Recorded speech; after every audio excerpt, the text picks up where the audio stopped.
आज जवळपास एक वर्षानंतर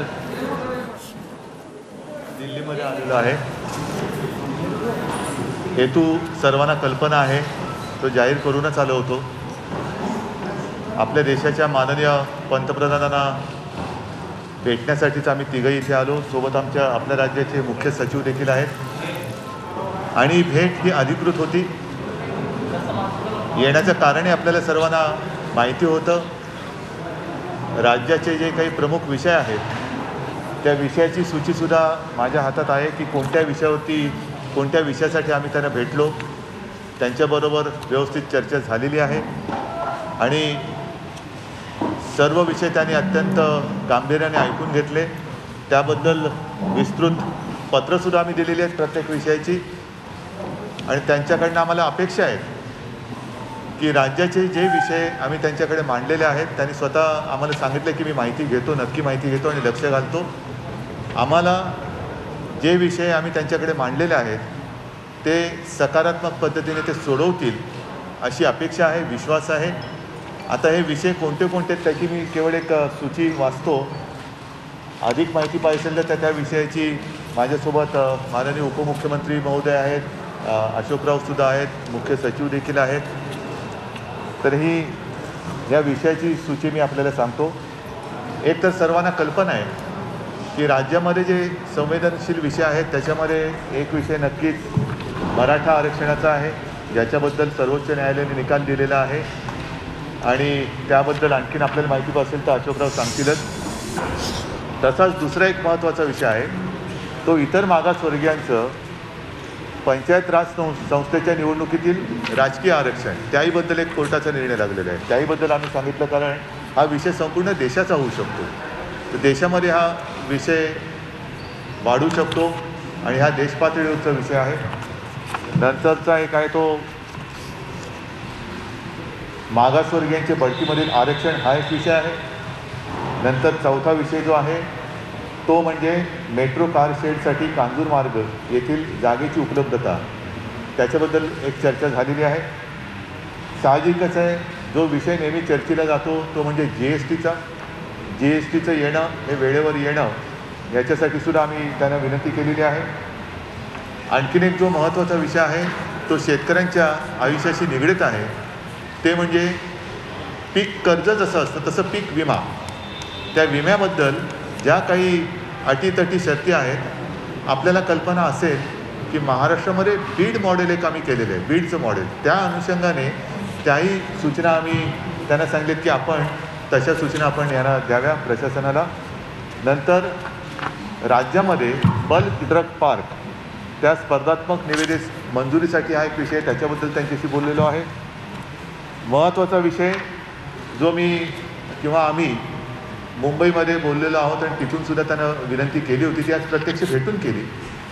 गेले काही वर्ष आपल्याला म्हणजे महाराष्ट्राला जो किनारपट्टीचा भाग आहे तिथे चक्रीवादळं ही येऊन आदळत आहेत। एक 8-15 दिवसापूर्वीसुद्धा एक वादळ आपल्याला जेमतेम स्पर्श करून गेलं आणि त्यांनीसुद्धा नुसतं स्पर्श केला तरी मोठा दणका दिलेला आहे। तर अशा वेळेला जी मदत असते त्या मदतीचे निकष हे आता जुने झालेले आहेत। NDRFचे जे असतात नॉर्म ते बदलणं हे गरजेचं आहे, कारण ती मदती अपुरी पडते। राज्य सरकारने गेल्याही वेळेला निकष बदलून जे निकष आहेत NDRFचे त्याच्यापेक्षा अधिक मदत गेल्याही वेळेला केली, याही वेळेला केली, पण हे निकष मुळामध्ये NDRFचे बदलले गेले पाहिजे। 9वा विषय जो आहे तो 14व्या वित्त आयोगातील थकीत निधी तो मिळण्यासाठी एक आहे शहरी स्थानिक संस्थांसाठी।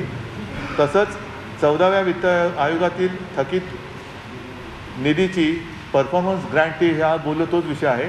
आणि आणखीन एक महत्त्वाचा विषय जो प्रत्येकाचे एक दिवस असतात, पर्यावरण दिन असतो, आणखीन काही दिन असतो, तसं आपल्याला सर्वांना कल्पना आहे की एक मराठी भाषा दिन असतो। तो मराठी भाषा दिन आल्यानंतर मराठी भाषेला अभिजात भाषेचा दर्जा मिळाला पाहिजे अशी तेव्हा एक तिकडे चर्चा होते। तर तोही जो प्रश्न केंद्र सरकारच्या दरबारी प्रलंबित आहे त्याहीबद्दल आम्ही विनंती केलेली आहे की राज्य सरकारकडून बरीचशी माहिती दिली गेलेली आहे, आणखीन काही माहिती पाहिजे असेल तर तीही आम्ही देऊ, पण मराठी भाषेला अभिजात भाषेचा दर्जा देण्याबद्दल लवकरात लवकर आपण सूचना द्या। तर अशा सगळ्या विषयांवरती त्यांच्याशी विस्तृतपणाने चर्चा झालेली आहे आणि जसं मी म्हटलं की ह्या सर्व बाबतीमध्ये आम्ही पत्रसुद्धा दिलेली आहे. त्यांनी सांगितलेलं आहे की मी याच्यात नक्की माहिती घेतो आणि लक्ष घालतो. तर आम्हाला आशा आहे, अपेक्षा आहे आणि विश्वास आहे की लवकरात लवकर त्यांच्याकडनं याच्या सर्व बाबतीत सकारात्मक निर्णय होतील.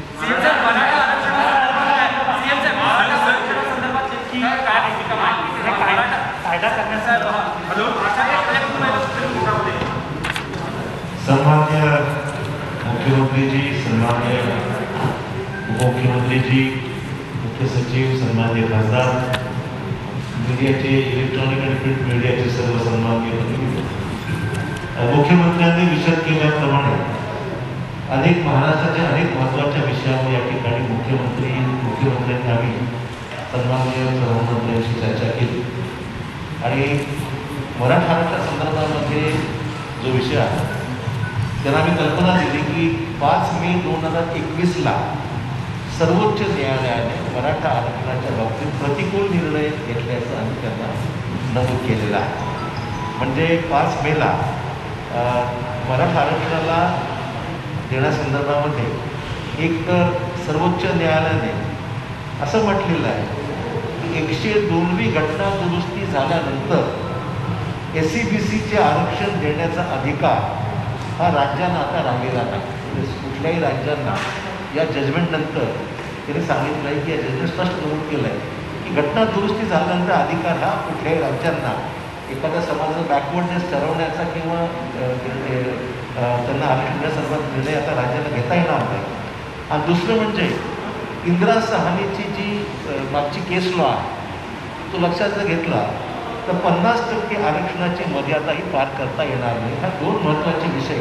आता त्याची बॅकग्राऊंड आम्ही त्यांना विस्तृत सांगितलेली आहे, परंतु हे 2 विषय या जजमेंटमध्ये सुप्रीम कोर्टच्या प्रामुख्याने हे समोर आलेले आहेत. त्या पार्श्वभूमीवर आम्ही पंतप्रधानांना विनंती केली की तुम्ही जे रिव्ह्यू पिटिशन केंद्राने जे दाखल केलेलं आहे सुप्रीम कोर्टामध्ये त्या जजमेंटमध्ये त्या रिव्ह्यू पिटिशनमध्ये केवळ राज्यांना अधिकार बहाल करण्यासंदर्भातला विषय हा तेवढा कामाचा नाही आहे. राज्यांना अधिकार असले पाहिजेत, राज्यांना एखाद्या समाजाचा बॅकवर्ड ठरवणारे इतपत अधिकार असले पाहिजेत त्यात आमचं दुमत नाहीच आहे. परंतु फक्त अधिकार प्रदान करून उपयोग होणार नाही.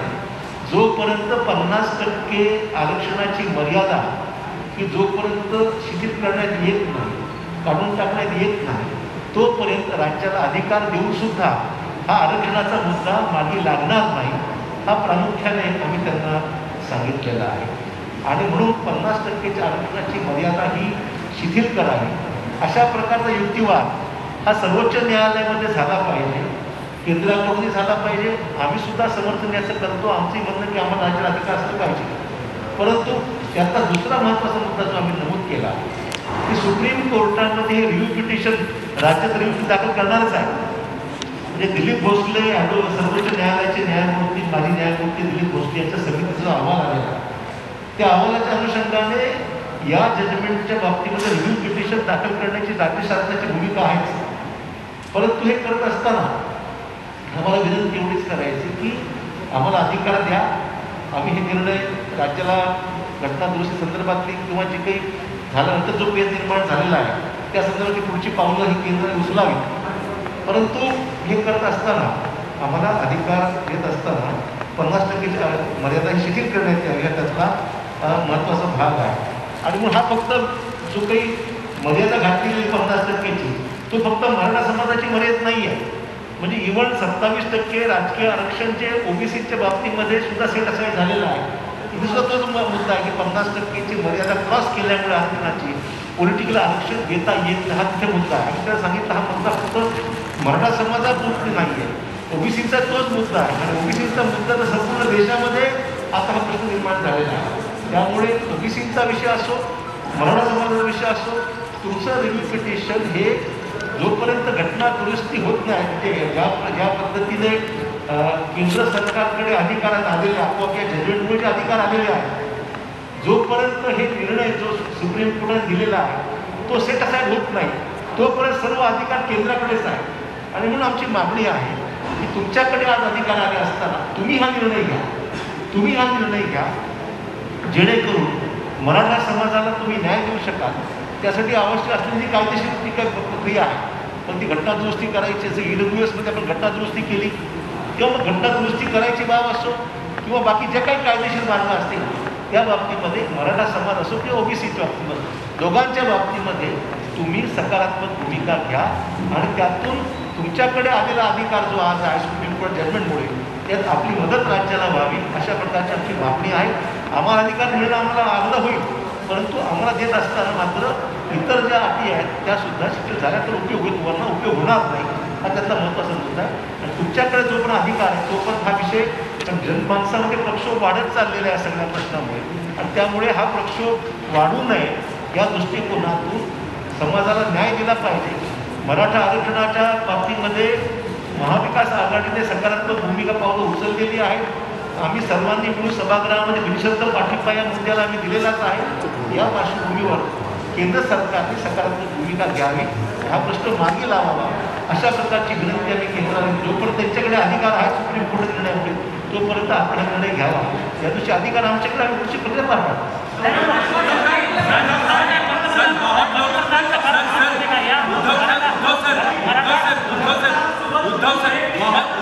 सबसे पहली बात की राष्ट्रीय मीडिया से जुड़े लोग भी अगर आप हिंदी में भी अपनी बात आता अशोकराव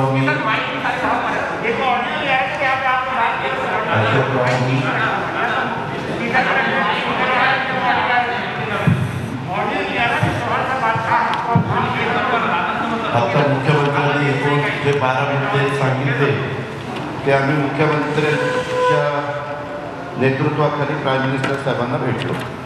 त्यामध्ये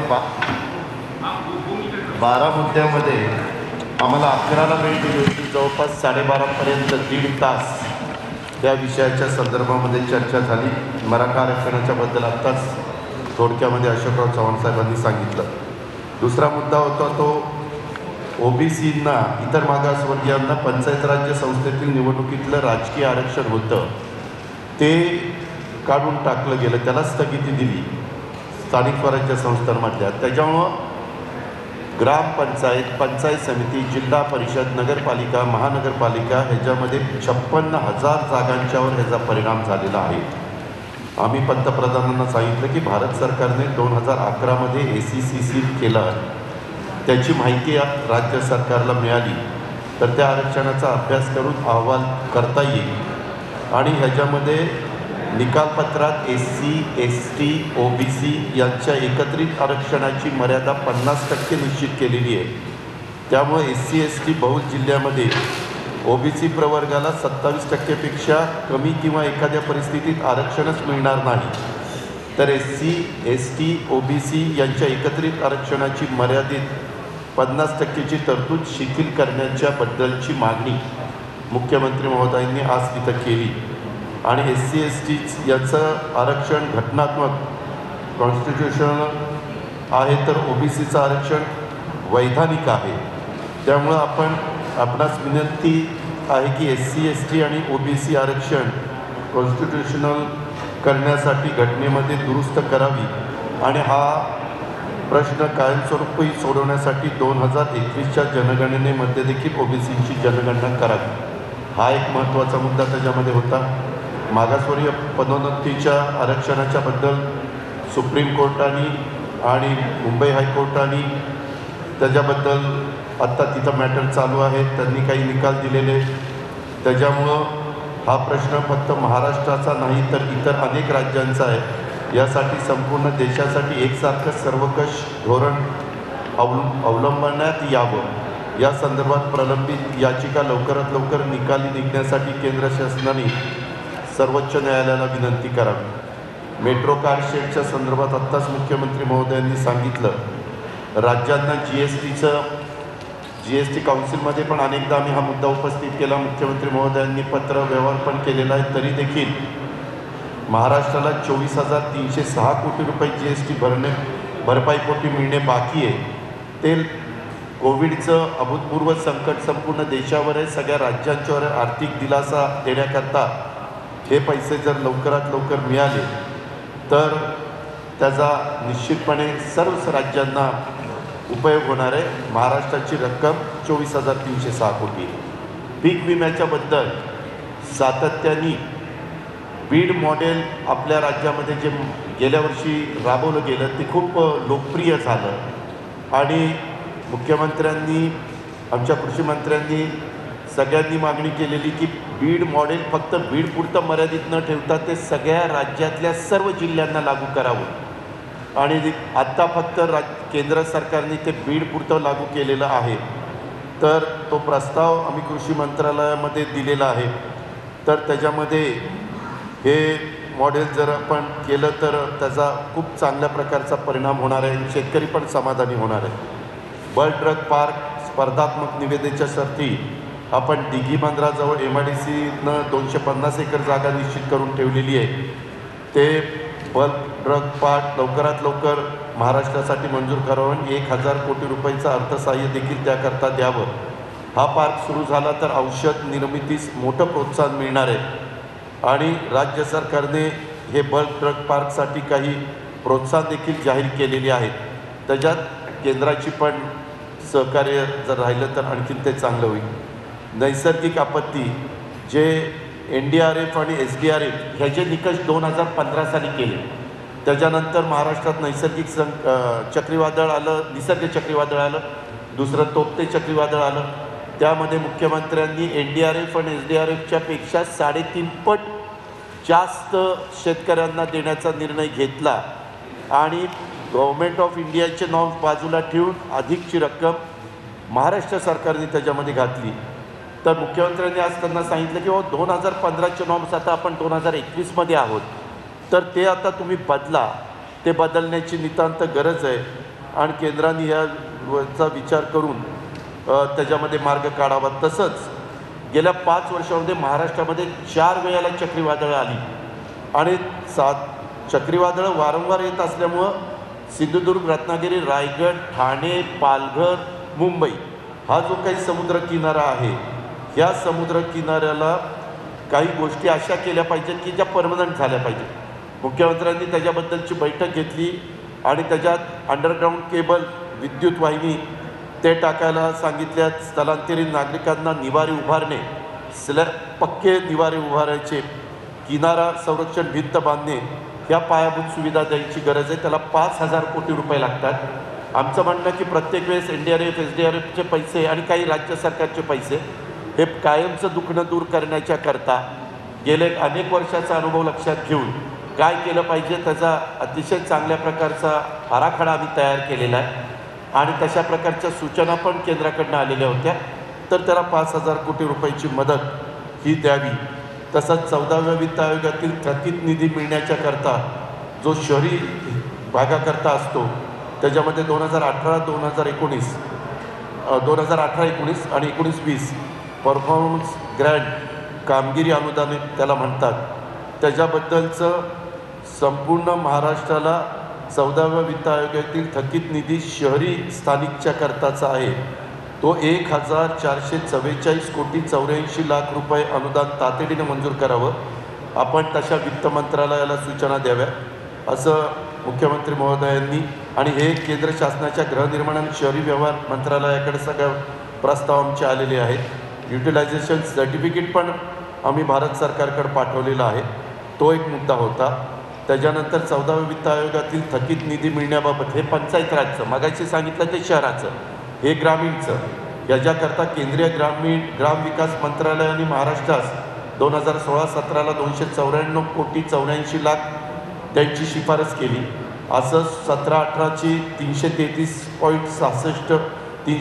कोटी 66 लाख, 2018-19 378 कोटी 91 लाख, 2019-20साठी 496 कोटी 15 लाख हे अद्याप वित्त विभागाकडे प्रलंबित आहे.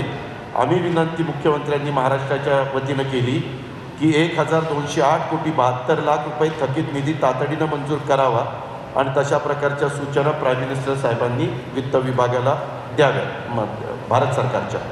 आणि मराठी भाषेचा भाषेचा दर्जा देण्याच्या बाबत याच्यामध्ये बऱ्याचदा तशा पद्धतीनं सातत्याने विधिमंडळामध्ये मागणी येत होती आणि तशा प्रकारची मागणी आज मुख्यमंत्री महोदयांनी ही प्राईम मिनिस्टर साहेबांना त्या ठिकाणी केली आणि त्यांना सांगितलं किंवा मराठी भाषेच्या करता आपण तातडीनं क्लासिकल लँग्वेज ह्याच्यामध्ये ह्याचा स्टेटस त्या ठिकाणी द्यावा.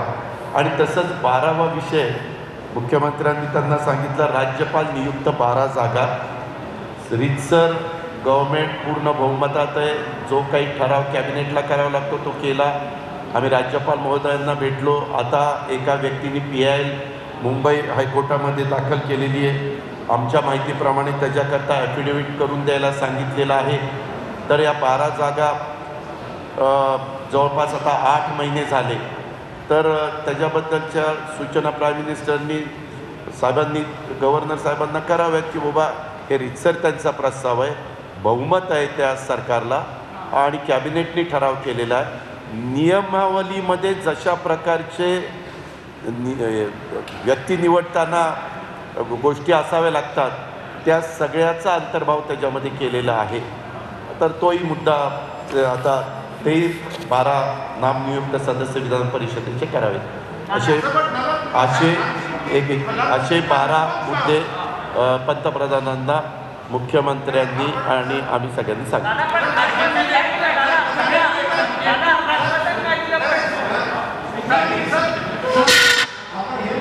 ह्याच्यामध्ये पंतप्रधानांनी मुख्यमंत्र्यांना आम्हाला मुख्यमंत्री बोलत होते, आम्ही तिथं होतो, त्यांना असं आश्वासन दिलं की हे सगळे मुद्दे मी तपासून घेतो आणि संबंधामध्ये जे काही त्याच्यामध्ये करण्याची गरज असेल ते करण्याच्याकरता मी निर्णय घेतो असं सांगितलं.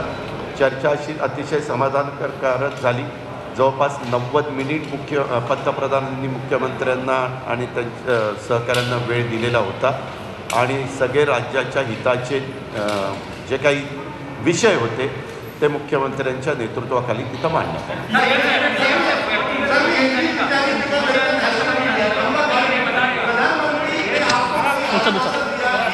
एक मिनिट मगाशी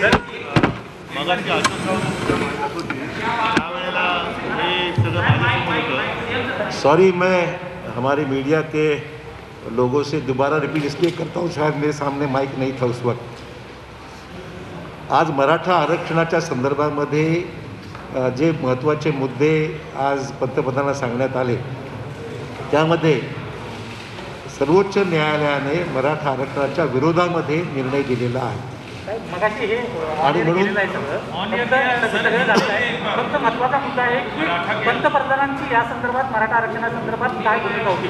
ते पंतप्रधानांना आम्ही विनंती केली की आपण कायदेशीर प्रक्रिया पूर्ण करून एकतर जोपर्यंत अधिकार सर्वोच्च न्यायालयाच्या निर्णयामुळे तुमच्याकडे आलेले आहेत ते अधिकार लक्षात घेऊन मराठा समाजाचा आरक्षणाचा मुद्दा विविध कायदेशीर प्रक्रिया पूर्ण करून तो आता अधिकार केंद्राकडे आहे, तुम्ही ते पार पाडावी आणि मराठा समाजाला आरक्षण देण्यासंदर्भात पावलं उचलावी अशा प्रकारची विनंती आम्ही त्यांना केलेली आहे. आणि त्याचबरोबर 50% आरक्षणाची जी मर्यादा इंदिरा साहनी प्रकरणातून एक सिलिंग लिमिट घालण्यात आलेली आहे ती पण कायदेशीर प्रक्रिया पूर्ण करून ती लिमिट जर आपण रिलॅक्स केली तर मग दोन्ही प्रश्न मार्गी लागतील. आणि आपली जी याचिका आपण दाखल केली, रिव्ह्यू पिटिशन दाखल केलेलं आहे, तेही रिव्ह्यू पिटिशन जे आहे त्याच्या आमचं उलट आम्हाला आनंद आहे की ते राज्याला अधिकार मिळाले पाहिजेत. पण नुसत्या राज्याला अधिकार देऊन फायद्याचं नाही आहे की जोपर्यंत 50%ची जी मर्यादा आहे या लिमिटची आहे ती जोपर्यंत शिथिल होत नाही तोपर्यंत राज्याला नुसते अधिकार देऊन फायद्याचं नाही आहे असं आम्ही त्यांना विनंती केली. पंतप्रधानांनी याच्या बाबतीमध्ये मी निश्चित माहिती घेईन आणि पुढील कारवाई करीन अशा प्रकारे त्यांनी सूचित केलेलं आहे. सर एक बार हिंदी में रख दीजिए पूरी बात, हिंदी में पूरी बात रख दीजिए.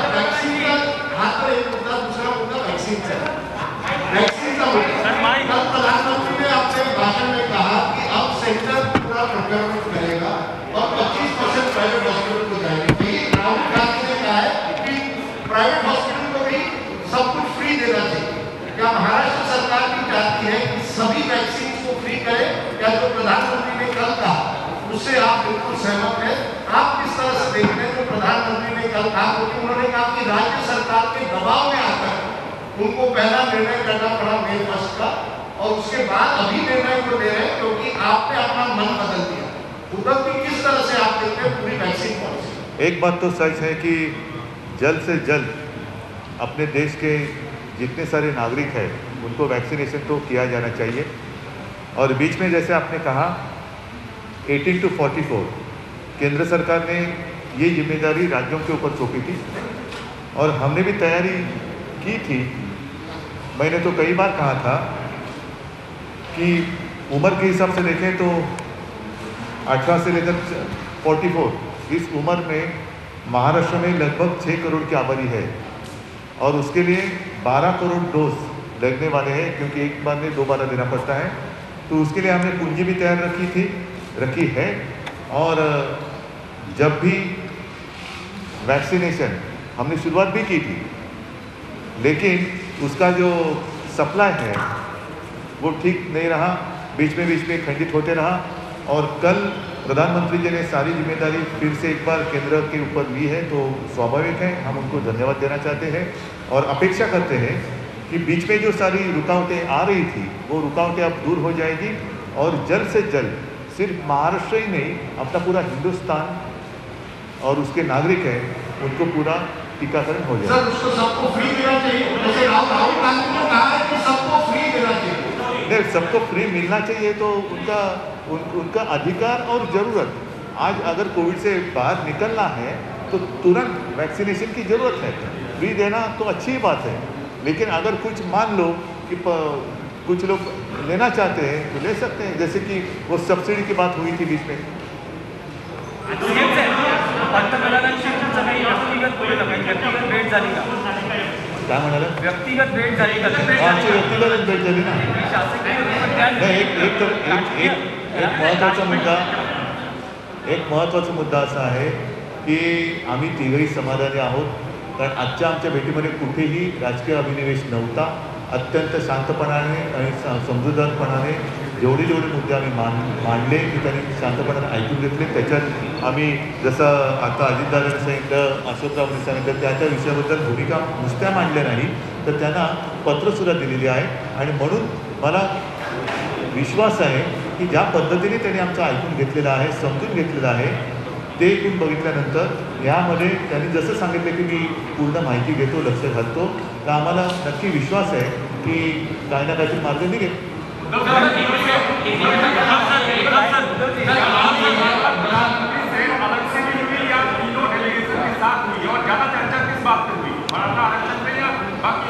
नहीं, सारे मुद्दों पर ज़्यादा और कम ऐसी कोई बात नहीं, विषय के अनुसार चर्चा हुई है, तो ऐसे नहीं कहा जा सकता कि इस विषय पर ज़्यादा बात हुई, इस विषय पर छोटी बात हुई।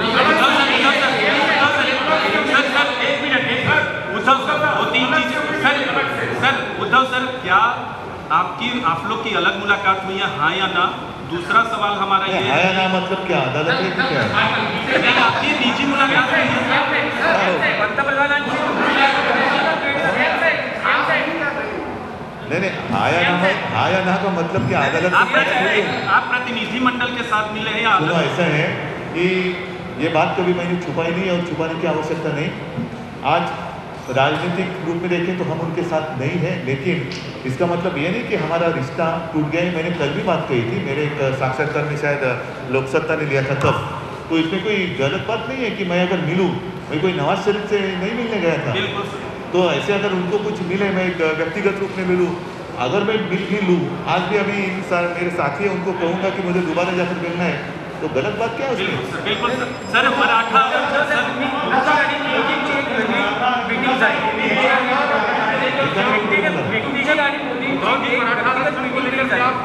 ऐका एक नाही, आता ह्याच्यामध्ये गेल्या वर्षभर त्यांचे काही वेळेला जसं आता ते वादळ आलं, मधल्या काळामध्ये मी सांगितलं त्याचा फोन आला आणि त्यांनी सांगितलं की सरकार तुमच्या कोविडच्या काळात चांगलं, हे व्यक्तिगतच बोलणं होतं। त्याचं आज सुद्धा आमची एक थोडा व्यक्तिगत भेट झाली, कसं काय चाललं आहे, मी त्यांना सांगितलं की या सगळ्या माझ्या सहकाऱ्यांच्या सोबत मी आलेलो आहे आणि राज्याचे प्रश्न आहेत। आता युती का तुटले 1.5 वर्षानंतर काय सांगायचं? ठीक आहे, खासदार संभाजीराजे भाजपची